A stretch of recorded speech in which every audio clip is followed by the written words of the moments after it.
বৈদেশিক শ্রমবাজার সুসংহতকরণ, সম্প্রসারণ এবং সংরক্ষণ করার লক্ষ্যে বৈদেশিক কর্মসংস্থানের উপযোগী দক্ষ কর্মী গড়ে তোলা ও তাদের ভাষাগত সমস্যা দূরীকরণে প্রবাসী কল্যাণ ও বৈদেশিক কর্মসংস্থান মন্ত্রণালয় সরকারের নির্বাচনী ইশতেহার বাস্তবায়নের অংশ হিসাবে কর্মপরিকল্পনা প্রণয়ন করেছে।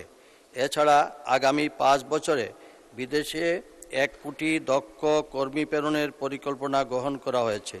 এরই পরিপ্রেক্ষিতে প্রবাসী কল্যাণ ও বৈদেশিক কর্মসংস্থান মন্ত্রণালয়ের অধীনে বর্তমান 104টি কারিগরি প্রশিক্ষণ কেন্দ্র এবং 6টি ইনস্টিটিউট অফ মেরিন টেকনোলজি, মোট 110টি প্রশিক্ষণ প্রতিষ্ঠানের মাধ্যমে 55টি কর্মসংস্থান উপযোগী স্বল্প দীর্ঘমেয়াদী ট্রেড কোর্সের দক্ষতা উন্নয়ন প্রশিক্ষণ প্রদান করা হচ্ছে।